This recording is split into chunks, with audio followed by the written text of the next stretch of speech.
Okay, so now it's time to talk about the only people in this document who are really worth a damn. The first is Allison Pregler, aka Obscurus Lupa, who I guess she did movie reviews. I don't know. I never watched her, and the videos of her I have seen didn't hold my interest for very long. I only remember her from her cameos in Doug's videos and the anniversary specials, but she is the catalyst of this entire Change the Channel movement, and she was one of 3 women who proctored the document, and as a result, she has the most pages dedicated to her. 18, in fact. She starts off by blaming all of the site's problems on Mike Michaud and says that on 2 separate occasions, women were confronted angrily by either Mike Ellis or Mike Michaud being blamed for something a guy they knew did. One of those instances resulted in the producer leaving.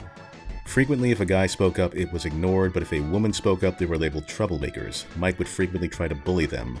Most of the women felt very uncomfortable talking to him. It was a repeating pattern that he would be more aggressive towards someone speaking up if they were a woman. At least 3 of us were kicked off the site for that reason, when male producers who did the same thing are still on the site. Yeah, this is a thing that gets brought up a lot in conversations about this document, that management was sexist.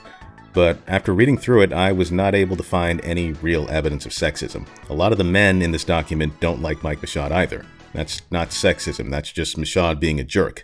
So, just say that. She also shows a picture of a woman tweeting about Michaud, which is also not evidence of sexism. It's just a woman venting about a negative working experience, which everybody else is already doing. Another reason I'm not convinced about the whole sexism thing is, well, Allison Pregler, as you'll soon see, is really not an honest person.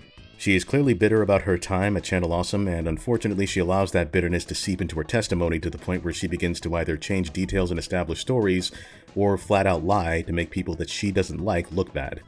And it becomes damn near impossible to discern what's true and what isn't. Take a look at this. This is a Tumblr blog that she posted on January 13th of 2015, 3 years before the Not So Awesome document was written. A link to this post was added to the document too, so that means that she wanted people to see this as well. In it, she clearly states that the site has had many behind-the-scenes issues, and anyone who has said anything has been labeled a troublemaker. But strangely enough, in the official document, this was later changed to, if a guy spoke up, it was ignored, but if a woman spoke up, they were labeled troublemakers. So yeah, we've got a bit of a contradiction here. Was it women who were unable to speak up, or was no one able to? Which is it? What also doesn't help her case is that she also doesn't say anything about sexism in that entire blog. So right off the bat, you can kind of see what kind of person we're dealing with here. And we're going to be coming back to this blog quite a bit, so be ready. More details in Sean and Holly's sections, but Channel Awesome was aware of sexual harassment from Mike Ellis for at least 2 years and did nothing. When he was finally let go, it was for other legal reasons. They were also aware of a prominent producer who was grooming female fans and coercing them into sex and failed to take action for years. Yeah. We are going to get to this grievance in more detail later on, but good God, does it make everyone in this document look bad? Trust me, you're in for a doozy. All communication was done via Skype group chat with all of the producers. We did not communicate through email, and Michaud would disappear for long periods of time. No one wanted to talk to us. Yeah, I wouldn't either. The people we were told to talk to were Michaud, Rob, and Holly. When Holly was fired, it was just those 2. Mike was so against being involved with or doing anything that he eventually became the silent CEO, which just meant he was Rob, who also didn't want the job.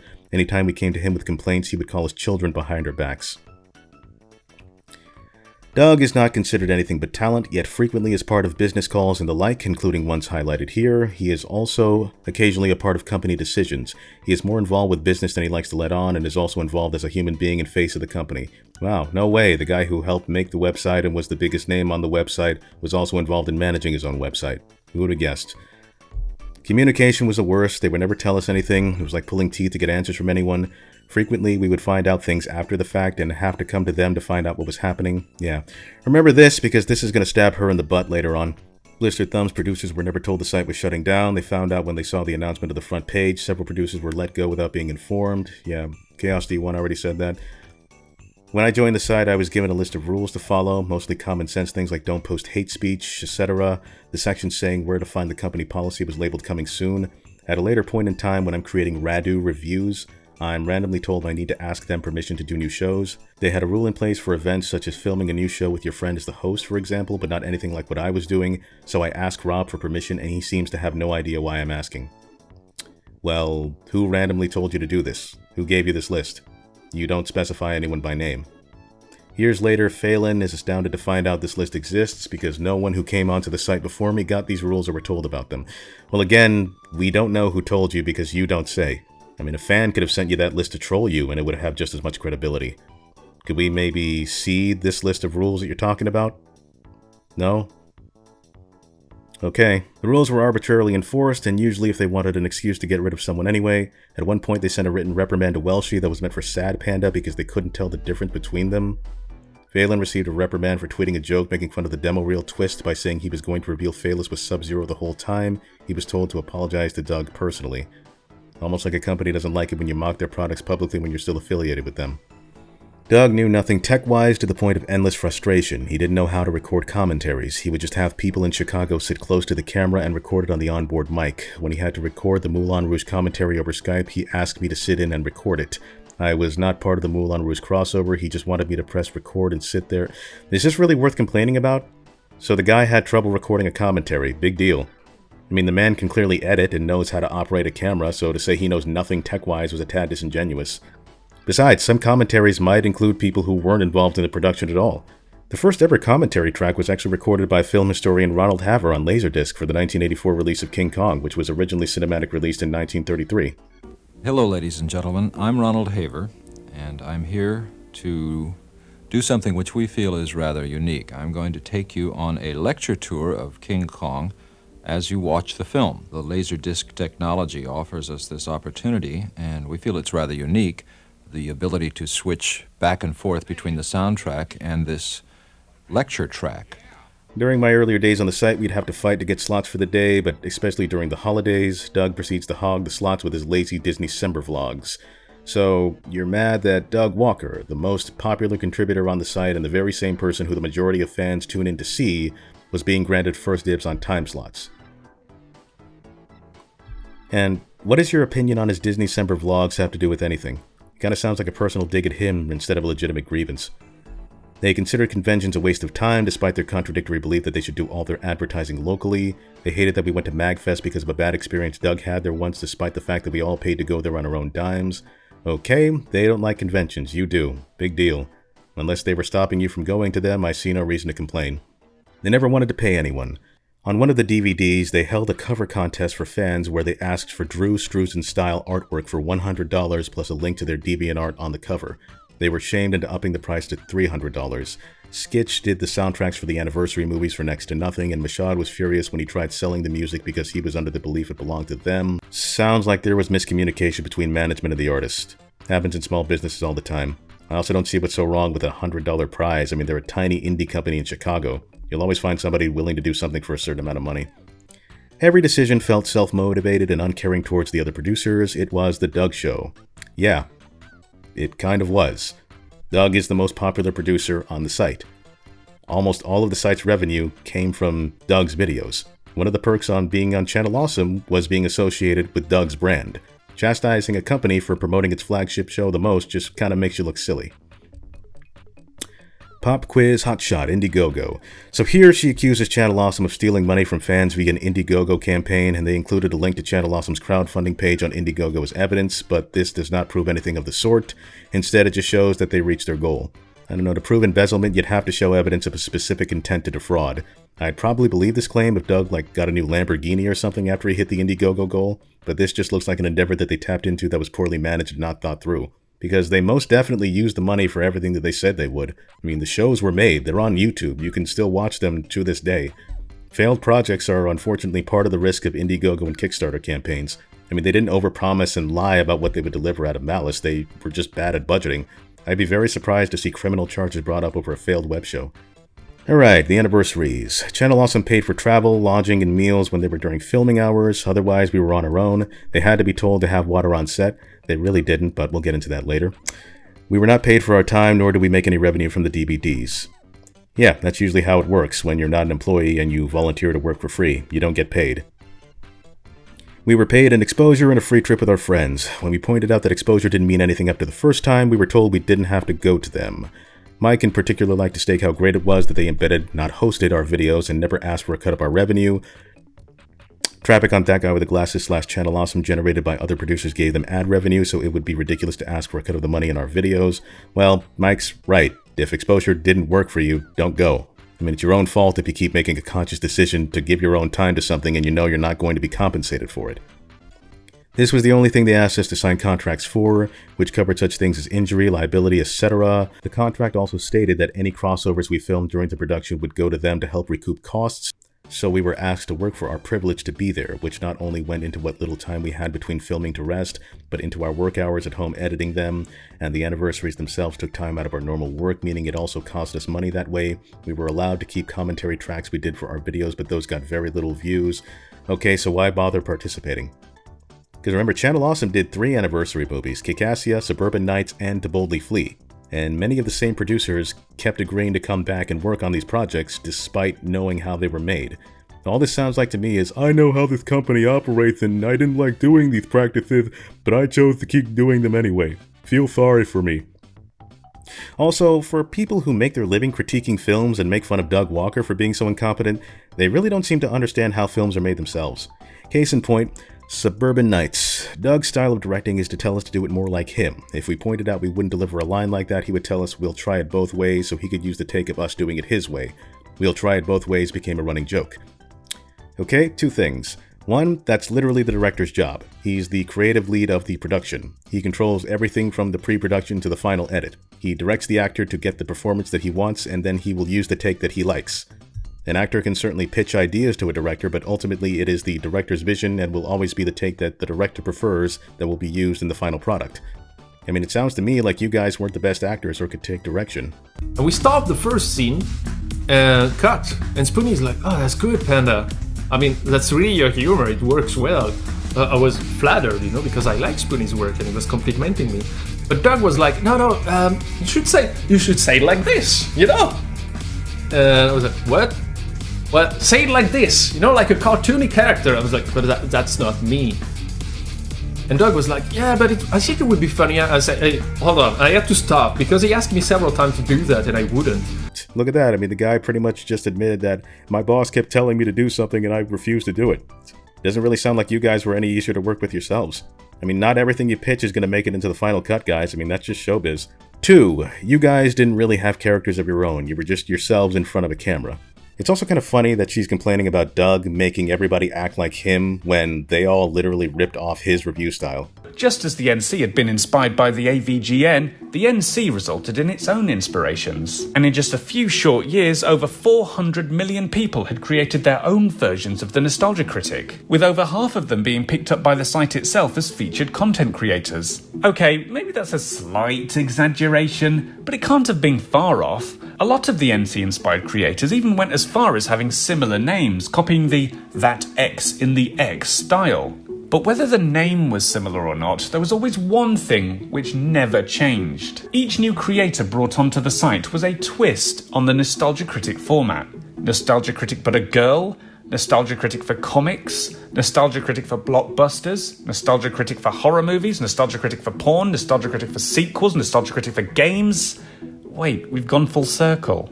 And each followed that same basic formula. Intro, clip, comment, voiceover, repeat. Some tried to mix things up by introducing storylines, which Doug would then go on to do himself later. But everyone was basically just Nostalgia Critic Mark II.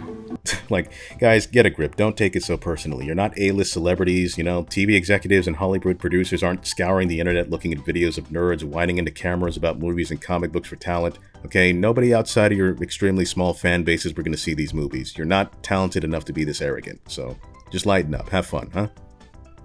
It was embarrassing when we were filming in the park and Doug would start giving directions to passersby like they were part of the production.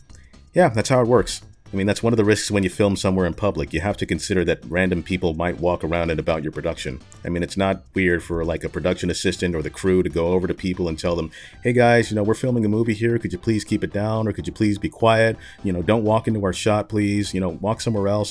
That just happens. 4 people total were injured during the movie and no safety precautions were ever put in place. Liz and Bennett were both hurt during stunts with Orlando and Orlando himself landed on his neck wrong. This was included in the blooper reel, except this is a stretch of the truth. While Orlando did do a flipping stunt and landed wrong, he was perfectly fine after he landed. Doug and the higher-ups showed nothing but concern for him after he fell, and Orlando was the one who made the conscious decision to do the stunt again, even after Doug opted to film the shot a different way. And the behind-the-scenes footage for Suburban Nights confirms this. And go.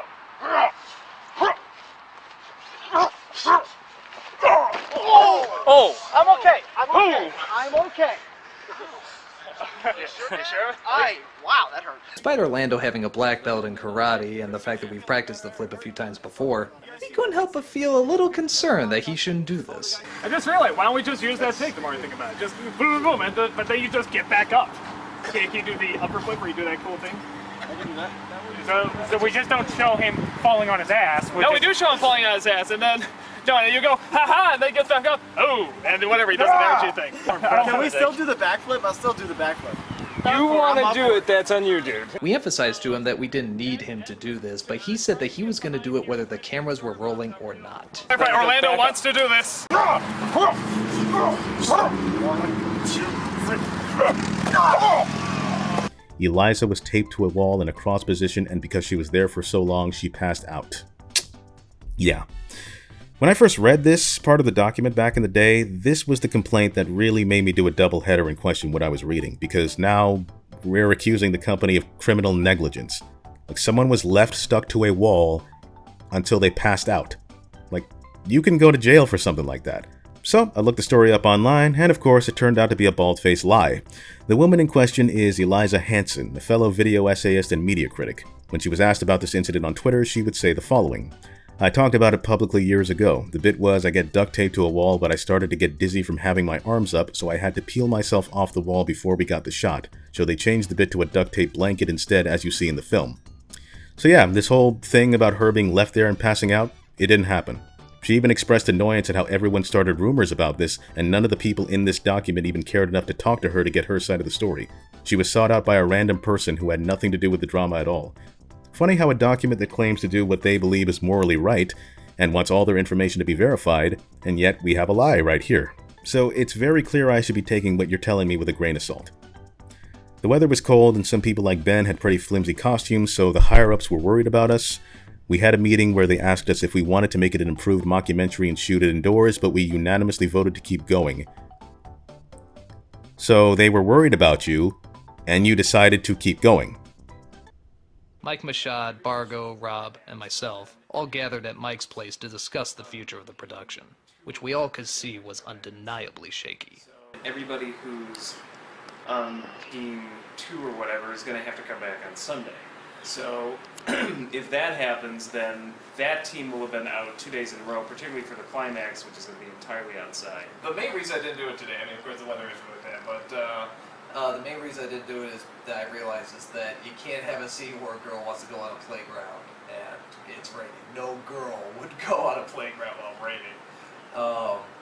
But the other things that I'm thinking of, honestly, is, you know, when I'm wearing that, whatever, that kilt, the cold in the last third of that finally got to me, and I'm realizing with... Doug literally was shivering. Yeah, and it actually got painful. I'm realizing with Benzai, with Mickey, with Kaylin, and myself, I'm concerned people are going to get sick. The only one missing from that meeting was Holly, who was also pretty busy herself. When she heard about the decision we were going to make, she called another emergency meeting just a few minutes after the last one ended. She told us that not only could the production be finished, but the crew actually wants to finish it. True, it may not be as good as you intended, she said, but leaving now would be a much bigger mistake than not trying to follow through. After a good hour of trying to figure out what the right thing to do is, we finally came to a reasonable outcome. We let the producers decide. I want to see with everyone here, I want to be sure that everyone is on board with it. Because yesterday a lot of people, it got very cold. A lot of us were not wearing much. And I could tell people were getting cranky, we're running out of time and stuff like that. I want to be sure that people can do this. And if you feel like, no, this isn't good, we're handing out sheets of paper right now. Just write down, no, if you feel, no, I'm on board. I really want to finish this. I want this to be pass it around. stuff like I that. knew what y'all were coming with, and we've already talked about it. All of us are on board. We all took an independent the paper vote. is a waste of time. Yeah. I mean, like, I was freezing my ass up. Just to confirm, you guys are aware that we could have rain in these. Team B is Yeah, we were filming the rain. I can't promise we won't be cranky, but we will do it. No, we don't care about, like, Easter does not. We're here, we're giving up everything in order to finish the production. And then what we'll do is we'll work all the way till it's completed. Yeah, it may not be the best, the lighting may be this and that, but that's all stuff that you can figure out in editing, and I know you know how to edit, and you can create things, create magic in editing, and find different ways to make things work. So if we just all work to get to a single goal, finishing it, you know, we need any crossover days. Sunday, Monday, we'll work Easter, we'll work whatever. We talked about it. We can extend on Monday as well. Yeah, 'cause Doug, we want to help. Like, we really want to see the project to completion, and we want you to use us to the best of our ability. They gave you an opportunity to back out and make it easier, and you agreed to keep filming. You have now just lost the right to complain. I mean, you brought this on yourselves. I mean, what do you want me to say? Don't put yourself in that position next time. I mean, Iron Liz had a horrible time working on this film because you all still agreed to keep going. So, I don't know. I guess that shows how much y'all care about her. To Boldly Flee 2012. I point to Boldly Flee as the tipping point between maybe they'll change and this is never going to get better. Completely different experience reading the script versus Suburban Nights. This felt long, self-indulgent, sexist, and mean. Scenes that were just quoting other movies verbatim were embarrassing. The excessive scenes with Zod and Terrell were infuriating and ate up time that could have focused on the producers and not more of Doug's shtick. So why did you agree to be a part of this at all? I mean, you knew you weren't getting paid, you knew Doug was a bad director, you hated the script. I mean, why are you wasting your time? I mean, it's like, fool me once, shame on you, fool me twice, you know? And funny thing is, this is another lie, because in the behind-the-scenes video for To Boldly Flee, Allison said she enjoyed working on these movies and was looking forward to doing more Channel Awesome projects in the future. I don't know if you want this for the behind-the-scenes thing, but I thought I would just add, you know, that it was a great production to be a part of. It was a lot of fun to be part of this and Suburban Nights. I hope that future projects are in the works and that, you know, all of us get to work together again. I love being a part of this site and a part of these productions, and it truly is really the highlight of this year and last year. You know, getting to spend time with such great people and do what I love doing most, and that's entertaining people and creating things. And so I hope that whoever's watching this, you know, you enjoyed To Boldly Flee, you enjoy the work that everyone does, it was a great experience. So why would you say all of that if you hated doing them so much? So you were either lying here and you made this all up just to make yourself look good, or you actually meant this and now you're just backtracking to spite the company. Either way, this is not helping your credibility at all. I never received a To Boldly Flee DVD, neither did many fans who bought them because they messed up the orders and it was never fixed. Why would you want a DVD of something you called mean and sexist and hated working on? The crossovers to recoup costs were not required, and during To Boldly Flee, things were so absurdly overscheduled that we were too exhausted and annoyed to make them. During a meeting, Michaud and Doug tried to guilt us into making crossovers to cover costs such as effects. Phelan was half the effects team, so this was the equivalent of asking him to pay himself. We make a stand and tell them no, eventually coming to an agreement that we can make 2 crossovers and keep one. I threw out the script of the crossover I was planning with Brad. Okay. Scripts weren't given out until the 11th hour because Doug and Rob were fighting over it the whole time. We barely had time to read it and most people didn't. We only had about a week to film this 4-hour movie, and that's because Holly begged them for an extra day. Every day Doug scheduled 2 days worth of work because he assumed having proper equipment and crew would make things go faster. Okay, this just seems to me like they're bad with scheduling. I'm still not seeing anything abusive here. No one was informed that Doug was killing off the Nostalgia Critic. Most of us found out only if we read the scripts. Todd and I found out earlier because Doug called us to ask if they could include the love triangle storyline we'd set up in our videos and then mentioned it offhandedly. And? I mean, keeping vital plot elements from the cast is not unheard of in filmmaking. They don't want anything to get leaked and want it to be a genuine surprise. In fact, in Star Wars The Empire Strikes Back, nobody knew about the famous twist of Darth Vader being Luke's father except the higher-ups like George Lucas and Urban Kirshner and key actor Mark Hamill, who only found out about it moments before he shot the scene. By the second film, that's when the scrutiny became more intense. Yeah. And there was a wonderful substitute revelation in that scene. The way we filmed it, Vader said, "You don't know the truth. Obi-Wan killed your father." And the idea of Alec Guinness being the real villain, I thought, wow, what a spectacular twist. And it's just as you see in the film, no, search your feelings, you know it's true. Wallop, the hand goes off. But so vivid. The director, Irvin Kershner, took me aside. He came to my dressing room, actually, and he said, I'm going to tell you something. I know it. George Lucas knows it. And when I tell you, you'll know it. But if it leaks, we'll know it was you. So I said, what? And he handed me the piece of paper that said, I am your father.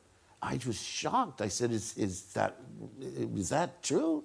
He said, well, you search your feelings and we're going to play it like, yeah, it is true. Doug asked if he can use the joke where Todd was stalking me in the movie, and his version of that was apparently me being a cold, heartless vacuum for turning down my stalker. I go on a date with him by the end.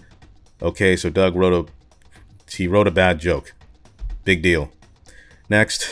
Other than that, we were never asked for our input on the movie scripts. There was a scene in the script where it implies Mechakar is raping her off screen.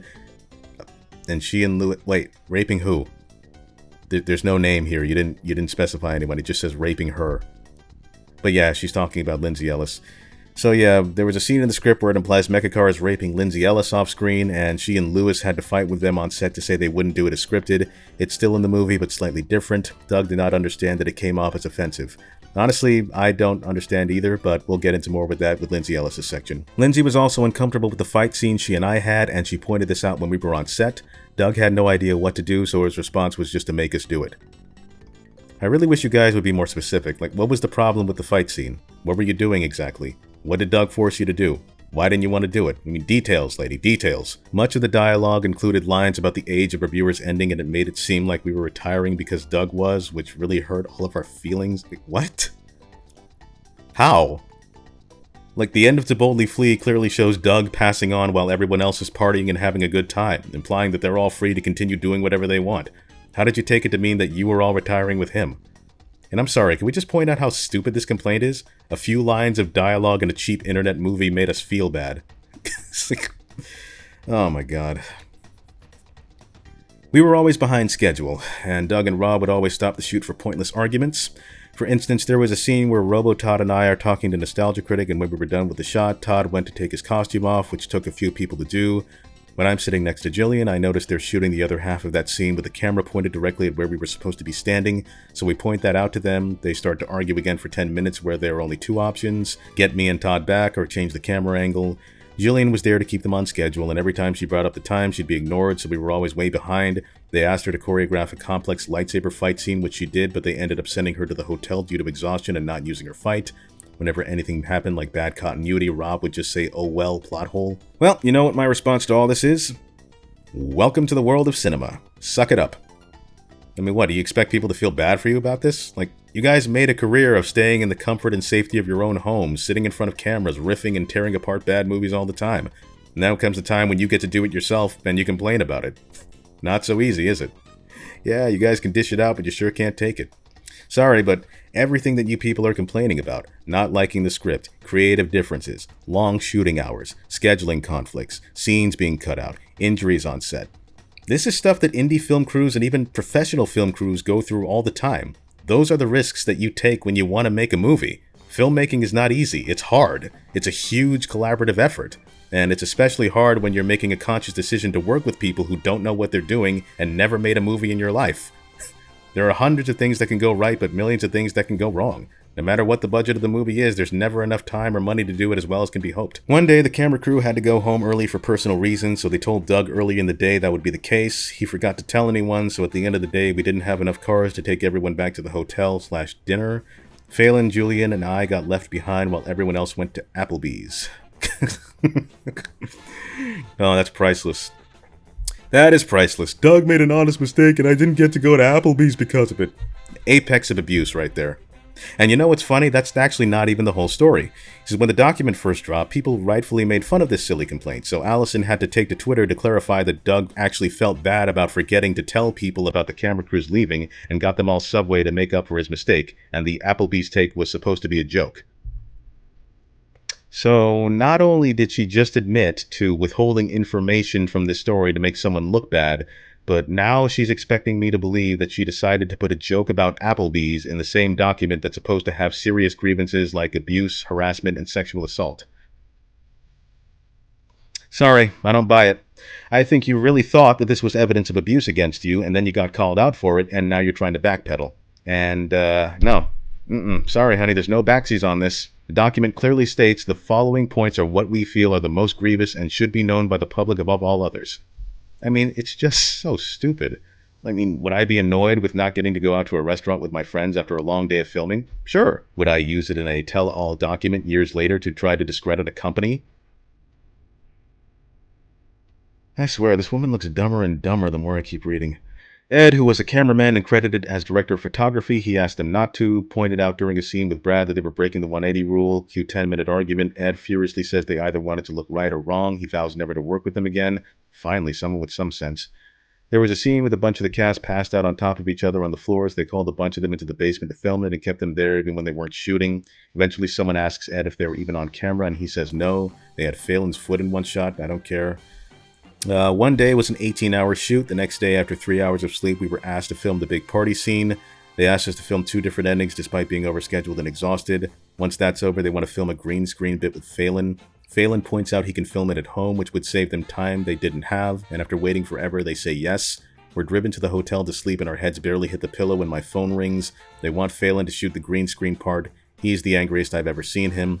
We make it to the lobby where Rob is waiting to drive us back and make it halfway down the road while explaining the situation before Rob makes an executive decision to drive us back to the hotel. Okay, well, I have a question. Why didn't you, when you were still in your hotel, in your room, why didn't you, take out your phone and talk to them and say, guys, we just got off an 18-hour shoot. We're tired. We don't want to film this scene right now. We want to go to bed. Besides, you said that we could shoot this at home anyway, so good night. You could have easily told them that from the comfort of your hotel room. Instead, you chose to leave your hotel room, go to the lobby, wait for the guy, get into the car, wait until you were halfway down the road, and then explain to them that you didn't feel like filming the scene. It's like, I'm sorry, but you made that more complicated on yourself than it needed to be. Are we sure Channel Awesome were the ones bad at communication here? They never asked him to film the green screen bit and it's not in the film. I would imagine not. Why would they put something in the film that doesn't exist? Not a single person wasn't miserable except Doug, who had no idea how badly it had went. He thought this was a grandiose send-off that everyone was happy with, just completely in his own world. Well, you said otherwise. It was a great production to be a part of. It was a lot of fun to be part of this and Suburban Nights. I hope that future projects are in the works and that, all of us get to work together again. I hope that whoever's watching this, you enjoyed To Boldly Flee, you enjoy the work that everyone does, it was a great experience. Also, you just said that Doug was fighting with his brother the whole time, and now you're telling me that he's the only one who didn't know what was going on? Make up your mind, lady. Once shooting was done for what we knew was the last anniversary movie, they weren't even planning on having a wrap party. Okay, so now you're complaining about not being thrown a party? You're really not doing a good job disproving Mashad's claim of you guys acting like children. We had an unplanned one and Doug was late. Probably because it was unplanned. He gives us personalized goodbye letters. Oh, well that was nice of him. I mean, it seems kind of petty and lame to call a guy out for being late to a party that wasn't even planned, especially when he took the liberty to give you guys gifts as thanks. That might be why he was late. They assumed Phelan would do the 3D effects for the flying houses and such, and Phelan points out to them that he's not a 3D animator. After the movie was done filming, they do a contest to find 3D animators. What's even the problem here? They thought the guy could do the effects, but he couldn't, so they went to find someone else to do them. What's the issue? When Noah left the site, Phelan got the rest of his effects load. A separate team of FX folks were created in Chicago as well. They had little to no communication with Phelan. When Phelan finished an effect and sent it to Doug, Doug responded with, love it, love it, love it, love it, love it, love it. Later they asked Welshie to try and stealthily find out if Phelan was half-assing the effects because I guess they wanted more debris in the shot. Welshie just directly goes to Phelan and tells him what they said.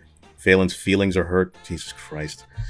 Well, now you're being vague again. I mean, you just said that Doug loved the effects, but then you said they asked Welshie if he was half-assing it. Like, who is they? I mean, did Doug say that he liked it, and then he passed it along to somebody else, and then that person decided that they didn't like it?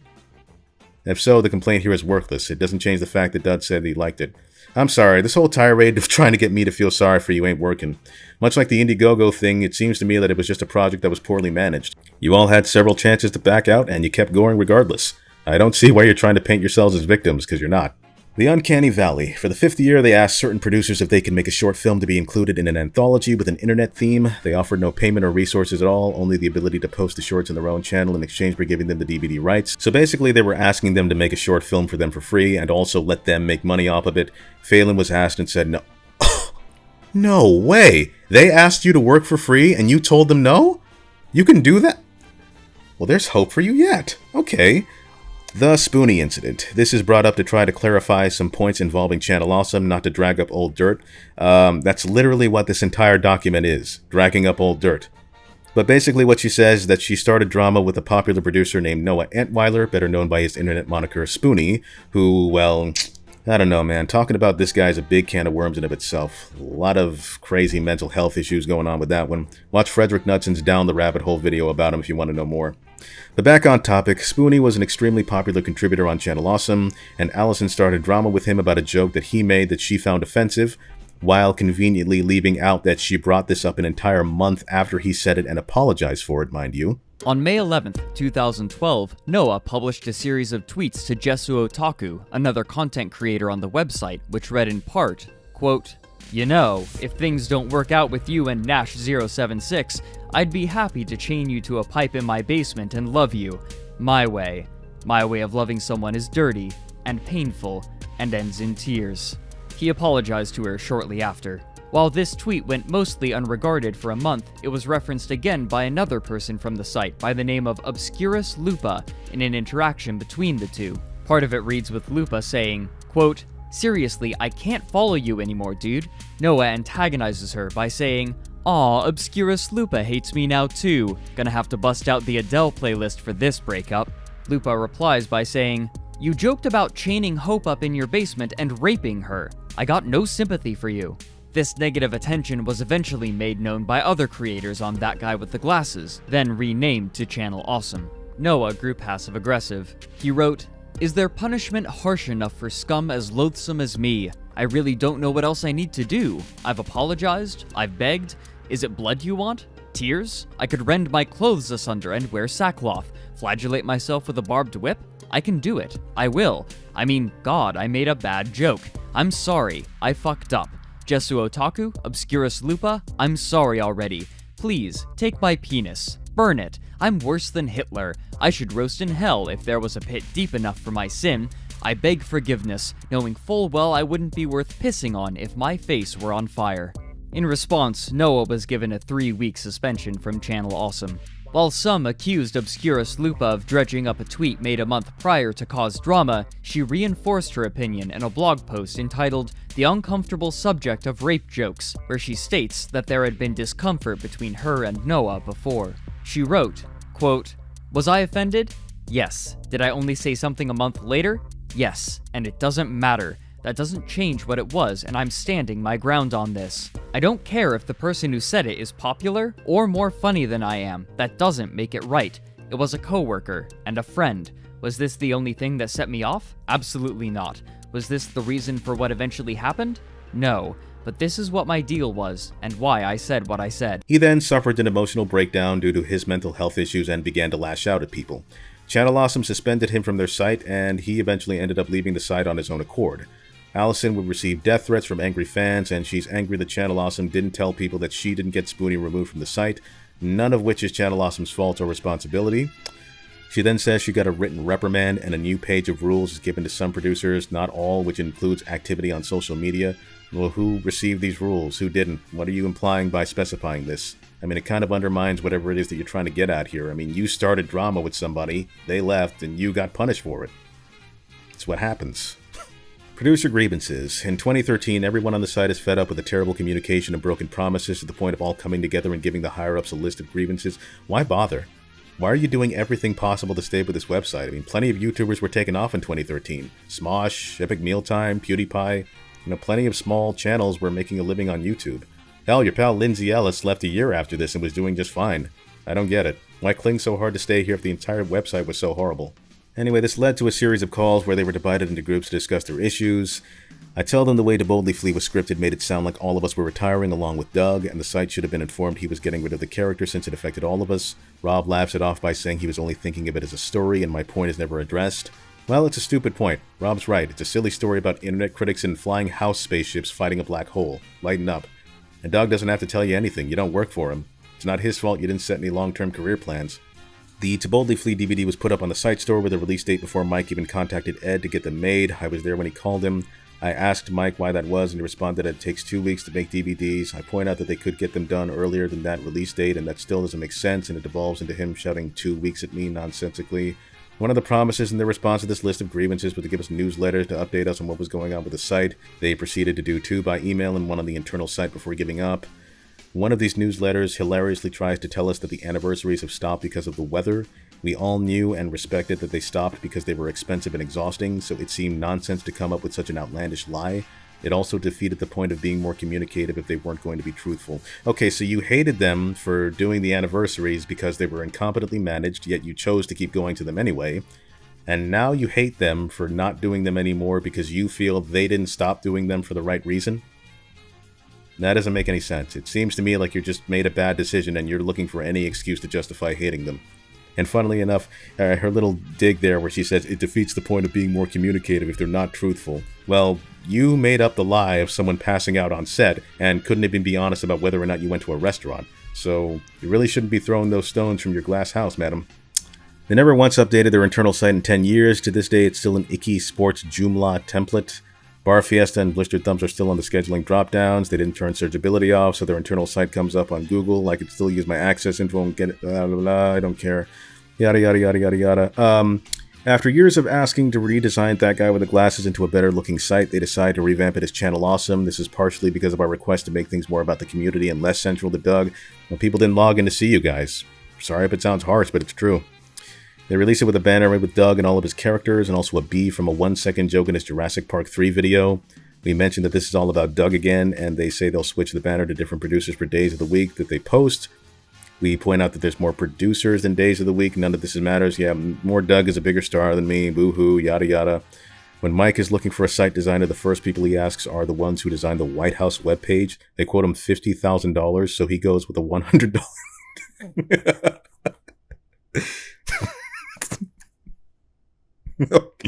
Okay, that's actually kind of funny. One of our requests for ages was to have a page that listed who we were and what our videos were about, instead of a massive drop-down menu of just names and pages of links with no descriptions. This was promised but never delivered. They did ask us for show descriptions, which they lost at one point, and for us to make trailers for our shows. We did, but they were never posted. They set up an automatic scheduling system, which almost immediately breaks and was never fixed. At this point, I stopped posting to the site for a month and they never notice. Okay, so you admit to not even doing your own job then. You know, I'm sorry, I gotta stop for a minute and just point this out, because these people are ridiculous. Allison is the 5th person in this document.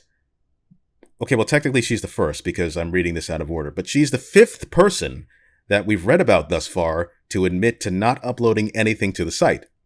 Remember, there was Leslie Rice. She was told she'd be removed from the site for failure to post 2 videos a month once. She missed a deadline, heard nothing for half a year, posted her content somewhere else, and then they just took her off the site. There was Topher Ames. I consistently worked on improving my style, but avoided publishing any videos until it was up to the standards of other producers. Tom White. Other producers had not produced content in months and never got removed. And America. I heard from several smaller producers that they went several months in a row without publishing a video, didn't hear a word from Greg, and remained on the site with no acknowledgement whatsoever. And now, we have Allison, who is admitted to not publishing a video. Yet these are the same exact people who are going to complain about not being featured enough and criticize the higher-ups for prioritizing Doug Walker's content over theirs. Like they want to scold Channel Awesome for not caring about the other producers. Well, I'd argue that the producers didn't care enough to be there themselves. I mean, you're not making any content, so how can you complain about the lack of promotion when there's nothing to promote? It's no wonder management doesn't care about any of you. You didn't give them a reason to care. I'm sorry, but these people are coming off as very entitled and delusional. They're expecting the exact same amount of promotion that Doug got, but are barely putting forth any effort. See, producers don't get a paycheck from Channel Awesome. They get paid for bringing viewers to their site through the ad revenue. Channel Awesome wanted consistent viewers and money coming in, and the way that happens is by producers consistently putting out content and growing their fan base. These people weren't doing that. They just expected to be rewarded without putting in any work. Wow. Freaking lazy and entitled people, I swear. 2 videos in 1 month was too much for these people. But this was their job and their livelihood, and Doug is holding them back. Give me a break. Actually, now that I think about it, this might be the reason as to why Channel Awesome implemented that rule in the first place. They were probably sick of people just taking up space on their site and not contributing anything. But I'm sorry, I digress. What's next? It took them 6 months to remove a cutoff drop shadow from the banner. Okay, is this about abuse? Okay, all I'm getting out of this is that the site wasn't updated very well and you had to work hard during a film shoot, alright? That's stuff that small businesses with lacking experience go through all the time. They brought on a massive amount of people when they set up the new site, and it was a horrible time to do it because it flooded the front page every day with producers visitors were unfamiliar with. All of our views and comments instantly tanked. Fortunately, this was around when Blip/Maker went away and most of us had switched to YouTube where we were building our audiences. Well, gee, maybe there was a good reason why they mainly advertised Doug's videos after all. Almost like shoving a bunch of people that the viewer doesn't care about in their face is bad for business or something. It's amazing how like 2 seconds ago these people were all crying about Doug taking up too much of the site, and now they're pissed off because their views are tanking because nobody wants to watch them. Parasites.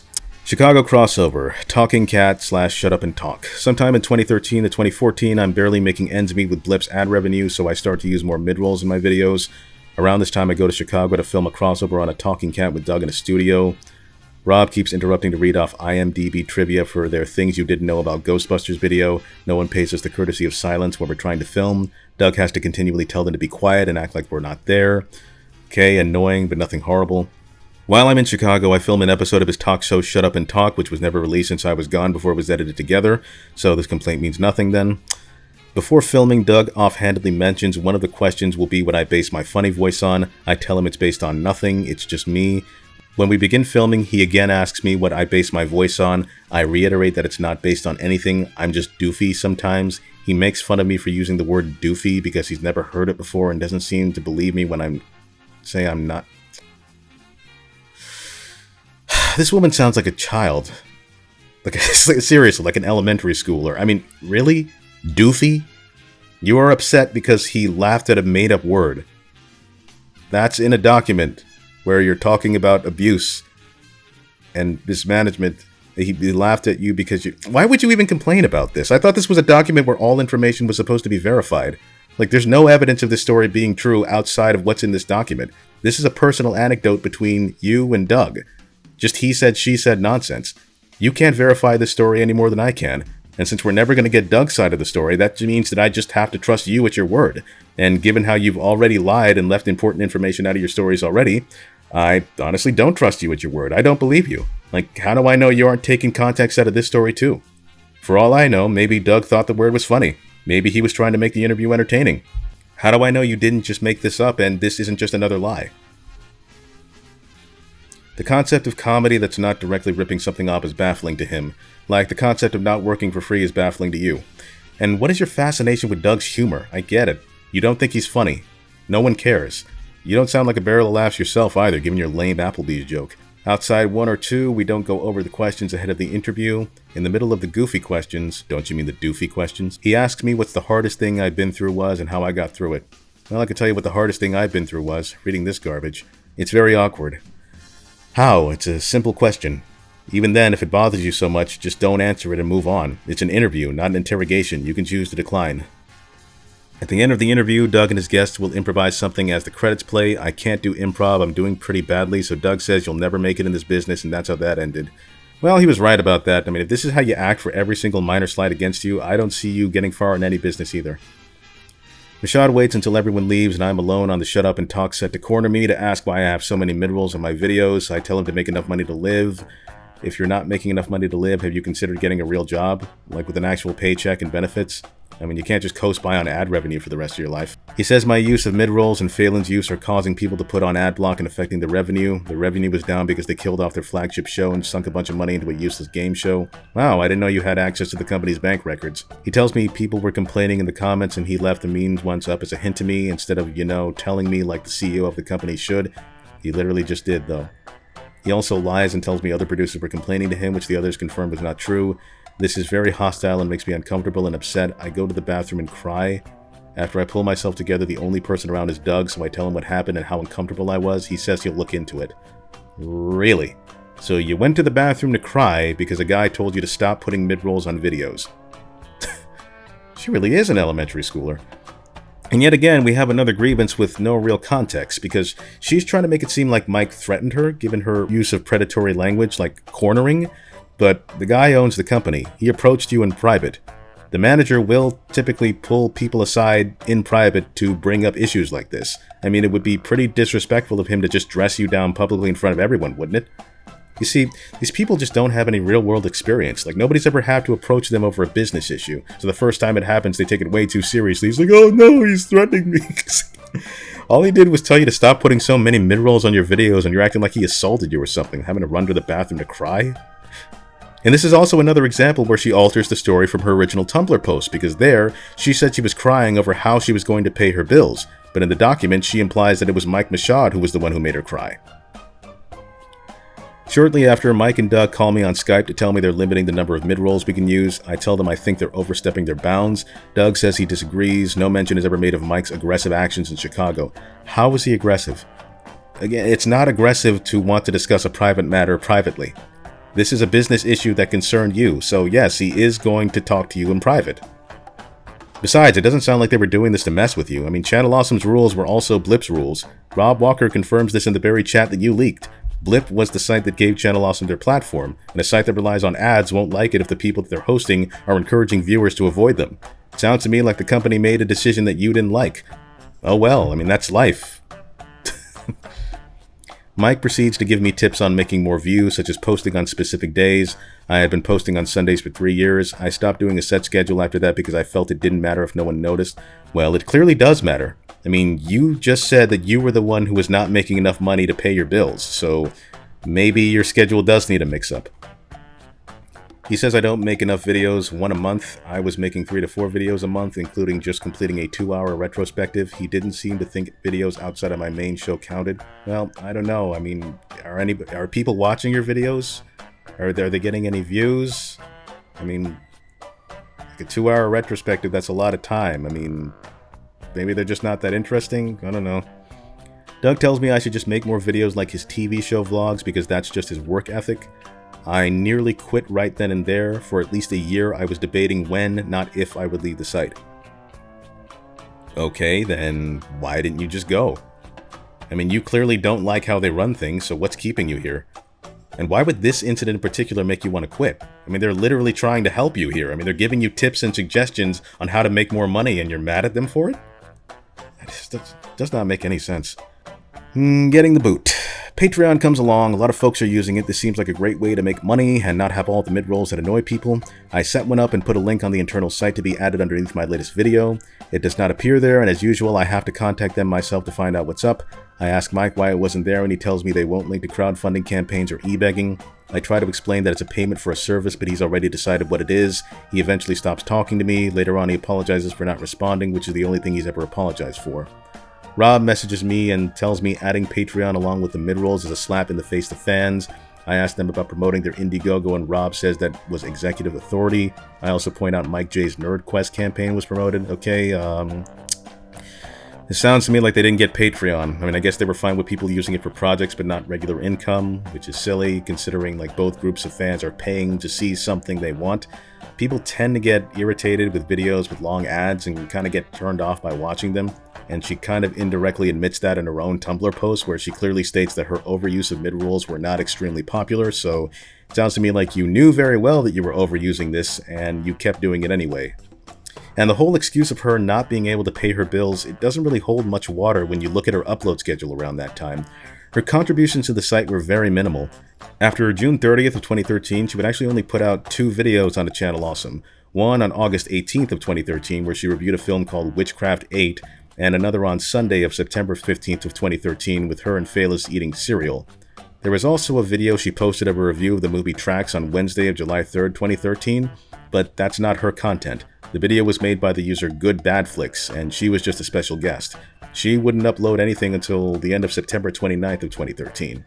So that's 3 months gone, and she only had like 2 videos to show for it. And if you watch these videos, they really aren't that labor-intensive or seem to take that much time to make. I mean, Allison doesn't have any sketches or skits, like no elaborate costumes or lore or story behind her videos. It doesn't really feature any intensive editing. It's either her in front of her camera talking about the film, or just her doing voiceover with some clips edited in. That's it. It's kind of ridiculous to be upset about a video's revenue with uploads like that. The site wants you to be making more videos for them, but she's barely posting anything to the site, and then she has the gall to complain about not being able to make enough money to pay her bills? Nah. This really just comes off like her not making enough money, but also not being willing to work to get it. Like, maybe she had a busy life outside of making videos, but I don't know. She's adamant that video making is the only thing that she was doing for money. Like, this is what she decided to make her career. And it doesn't look like she was treating it like that. What I see here doesn't indicate to me that she was doing much of anything to help herself. It seems like she was just being lazy with her uploads, and she found an easy money hack in which she'd post a bunch of ad rolls on videos she already made, and then uploaded new videos only sparingly. And then management told her to stop because it was affecting the site's overall revenue. And it's funny because she was actually more consistent in posting videos onto her boyfriend Phaelis' website rather than Channel Awesome. So, I don't know, it seems like a lot of her financial difficulties would have been solved had she just posted more videos to the site. Or just gotten a real job. Let's see, Suede makes a video weighing the pros and cons of Patreon, and they do not allow him to post it. After word gets out and people guilt them, they say we can do a bumper for Patreon on our videos. After I make one, they randomly tell us they have to be 30 seconds long. I posted my minute-long video anyway because they never watch the content and don't notice. Yeah, word to the wise, if you want to come off as sympathetic, maybe don't recount a story of you blatantly breaking rules out of spite. Late 2014, early 2015. Months later, I see they're posting links to Brad's Patreon. I post in the Skype chat asking when this was okayed and why they didn't tell us, and bring up Rob's slap-in-the-face message. I asked for an apology. Mike says I didn't need to bring up what Rob said because they were still on the fence at the time, and I point out the issues I mentioned in the bullets above. Things get heated, and Mike tells me we can discuss this in a private chat. This is a tactic he frequently used so we could bully someone privately, so I told him no. So what you're saying is you weren't getting your way and you didn't want to deal with your issues like a grown-up, so you just ignored them. I mean, what did you expect the guy to do? Argue with you in front of everybody in the chat? Like, Mike messages me separately asking if I have time for a call. I tell him no because I'm very heated and don't want to talk in that state of mind. A couple hours later, I'm away from the computer filming, and he and Doug message me for a call. After 15 minutes, Mike tells me because I'm ignoring them, they're taking me off the site. Yeah, well, sorry, but you were kind of asking for that. In the very chat log that you leaked, they asked you if you could talk, and all you said was no. Then they immediately asked you when you would be available, and you ghosted them for 2 hours. Then they asked you again later in the day, and they still didn't get a response. So then, when they get fed up with you and cut ties with you, now you suddenly have all the time in the world to chat. Yeah, this woman's full of it. If she gave them an answer when they initially asked her when she would be available, this probably wouldn't have been an issue. You don't get to play games like that when you're not a heavy hitter and you're not pulling in views. I mean, bosses in the real world will fire you for wasting their time like that. Also, you're a hypocrite. Because you're blaming Mashad for communication being poor and nobody wanting to talk to you guys, but now we have an instance where the guy is actively trying to reach out to you to discuss your grievance, and you're blowing him off because you're upset. Nah, this whole diatribe reeks of a person unable to handle being told no. And I just love how she leaks a bunch of chat logs to try to paint management as being abusive to her, but all it is just her throwing a tantrum in public and fighting with her boss over nonsense about Patreon. I'm not going to bother going through all this, I just couldn't care less about it. I'm honestly baffled how she believes any of this paints her in a good light. She just comes off as a spoiled brat who cries when she doesn't get her way. Like, when you're being hosted for free by a more popular, personality, and you get all of these crossover benefits, and all of this publicity, and this brand recognition, and all of these opportunities that you can't get on your own, maybe you shouldn't, 1. Mess with the company's income by running a bunch of mid-rolls that annoy the media platform that help distribute and monetize Channel Awesome's productions. 2. Insert yourself into month-old drama with Spoony, which started a chain reaction that exploded into him leaving the site, thus making you even less popular with the higher-ups because he was one of the site's biggest draws. 3. Publicly argue with the CEO of the company and refuse to speak with him in private. 4. Blatantly ignore him and make him wait when he's trying to contact you and then criticize him for doing the same thing. 5. Constantly complain about your lack of payment when you're barely uploading any content. I mean, you really don't think that any of these incidents added to the decision for Channel Awesome to cut ties with you? No, it was you being away from your computer for 15 minutes. Right. And you said it yourself, you were never their employee. You're not under any contract, so they didn't know you anything when they kicked you off. Sorry, sweetie, but you kind of played yourself there. Besides, isn't this a good thing? Shouldn't you be happy? I mean, you said you wanted to leave the site anyway. Seems to me like they just sped up the process. So, what, you hated every second of being a part of Channel Awesome, but now you're acting like the site cutting ties with you is some kind of injustice? Man, get out of here. Allison's segment is one of the most exhausting and tedious things to have to read through in this entire document. I don't know, man. She just seems like a very childish person, constantly getting into drama, and I've only hardened my stance on her online conduct after she was booted from Channel Awesome. She's gotten herself into a lot of controversy since leaving the site, like getting into drama with her ex-friend Brad Jones and claiming that he flashed minors, or allegedly swearing at her landlady's 9-month-old grandchild.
It's no wonder the site wanted nothing to do with her. I mean, even her own friends admitted that she was rather aggressive in the way that she conducted herself behind the scenes. I was definitely in contact with Allison. She and I shared a room together, for example, on Lewis's Atop the Fourth Wall movie. We had long, very long discussions about the state of how everything went down, about how she specifically was treated by Mike Michaud, and about how she was pretty unfairly let go. She was a little bit aggressive in how she handled things. However, from my personal opinion, I didn't feel like it was anything to be let go over. I imagine that she just helped curate this whole thing, not because anybody was abusive to her, but because the site simply didn't do things the way she wanted when she wanted it, and it wasn't worth staying on anyway because she wasn't making enough money because Doug was retiring. There's actually evidence of her knowing about the same stuff that she's complaining about in this very document long ago, but she endeavored to cover it all up and keep it quiet just because the site was a good source of income for her. Back in 2018, when this drama was still relevant, there was a YouTuber by the name of Face Destroyer Incorporated who hosted a live stream talking about this document alongside two other YouTubers, Mutahar, aka Some Ordinary Gamers, and another guy named Aceliary, who was a proponent critic of Channel Awesome's business practices long before the Not So Awesome document dropped. The story he tells here is quite revealing. Here's the crazy part, guys, is back in the day when I exposed them, because what happened was Apollo Z Hack used to be Lupa's boyfriend. She dumped him around the time that he was leaving Channel Awesome for his own, projects, and he wanted to expose them without exposing himself. He basically wanted to talk about that whole crucifix thing. And in several private calls, we recorded, Apollo Z Hack just going off on all the bad things that Channel Awesome did. Yeah. And when I brought them out to the light, the first thing Lupa did was try to discredit me, saying that I was exaggerating, that I was lying, and she ended up banning me, but from her Twitter, from her YouTube. She didn't direct a word at me after that. And then Rob Walker, he simultaneously took me off of their forum where I was trying to ask them questions about why are you doing this to your actors? Why are you mistreating them? They're like, no, Ace is a liar and he's a bastard, and that was it. And that was in 2011, and now we're in 2008, and now she's bringing up these same exact incidents, acting like she cared about it back in the day. It's all bullshit. Back in the day, she was trying to hide that shit. You can't, it just proves that they had no fucking integrity in the first place. Because when integrity. Yeah, correct. Lupa doesn't have a single ounce of integrity. When things are golden, you're gonna when things are golden and you're getting your fucking, you're getting your slice. You're gonna defend the worst of things. But as soon as this shit blew up for them and they realized that this wasn't a viable career path at all, that's when this Me Too shit started. If you're filming rape scenes that you're not fucking comfortable with or shit like that, you probably should have mentioned that ahead of time or whatever. And then, the weirdest thing is that they all start exposing one another. They have, this fucking herd mentality. Because that whole Spoony thing that happened at the time, that rape joke that he made was retarded in the first place. But then they all ganged up on him, and then the exact same shit, but worse, happens all over. And I'm inclined to believe them, given the fact that this woman complains about the most petty and nonsensical stuff. Like, this was her chance to show how Channel Awesome management abused her, but the worst she could come up with was, they made me record a commentary track, and they didn't like my boyfriend's special effects, and they laughed at me for using a made-up word, and it hurt my feelings, and they forgot to take us to Applebee's and got a Subway instead, and Doug was late to our unplanned parties. Come on. This woman is a conundrum. I mean, she wants to call Doug Walker's videos lazy, but Doug was a workhorse. The guy was pushing content out consistently every week. She admitted to barely uploading anything to the site herself, and what she did upload, she just plastered a bunch of mid-rolls on. She likes to say Doug Walker was this awful person who treated her horribly. And a lot of people would assume that Doug and I are friends, and they would talk about him to me. And one day in mid-March, I'd just gotten one too many of these things. Someone asked me about Doug on Twitter. And so, for the first time in a while, I said something. I said, look, he treated us awfully. I don't like him. I fail to see how. Based on what she wrote about him, he doesn't seem like a bad guy at all. I mean, he could have just said, oh well, too bad, go bother Mike or Rob when you went to him to talk about your mid-roll situation, but no, instead he put himself in a position he didn't have to and got you into a meeting with the higher-ups to talk out your grievance. He tried giving you tips on making more money on the site. He could have said screw you guys after he forgot to take you to Applebee's, but no, he took the liberty to buy you food and ate with you as a way to apologize for his mistake. And he also showed up to your unplanned rap party for the Boldly Flea. And he gave you guys gifts as thanks. He gave you personalized gift cards, too. He could have wrote the same thing in every card, but no, he personalized them for everyone. I don't know. Doug sounds like a stand-up guy to me. I mean, it seems like the worst thing that she has to say about this guy is that he's not funny and that he's a bad filmmaker. But that doesn't really make him a bad person. I'm sorry. Yeah, I don't get her. I don't get this woman at all. I mean, she was miserable all the time, and she hated being on Channel Awesome, and she hated how they ran the site, and she was treated horribly, and she hated the people there, and she wasn't getting paid, so instead of just getting the hell out of there, she decides to stay on for years until she gets let go? No. Enduring workplace abuse and just not getting what you want are two different beasts. I think this woman was just being a brat and was upset that Channel Awesome didn't bend over backwards for her and do everything she wanted when she wanted it, and she messed around too much and she found out. Sorry for my lack of empathy, but this woman is not a victim. She's a pain in the butt. I'd fire her too if I was her boss. What also doesn't endear me to Allison are her lies and her constant alterations to establish stories to make her come off as more sympathetic. I mean, seriously, you're gonna make crap up about someone passing out on set and can't even be honest about whether or not you went to Applebee's? Like, come on. I can't feel bad for you if you can't be honest with me. I mean, you're a liar, and yet you have the gall to claim that you're doing something morally right. That don't jive with me, sweetheart, sorry. She's also probably upset because Channel Awesome got rid of her. Like, she didn't even get the satisfaction of saying, well, you could take this job and shove it, despite being able to do that at any time. Again, no contracts. But, yeah. At the end of the day, Mike Michaud called her childish behind her back, and yeah, he's right. I agree with him. I mean, maybe Mike was rude to her, but she did not help matters with that attitude of hers, the way she conducted herself. But, yeah, that's pretty much everything that Allison wrote. So, yeah, next.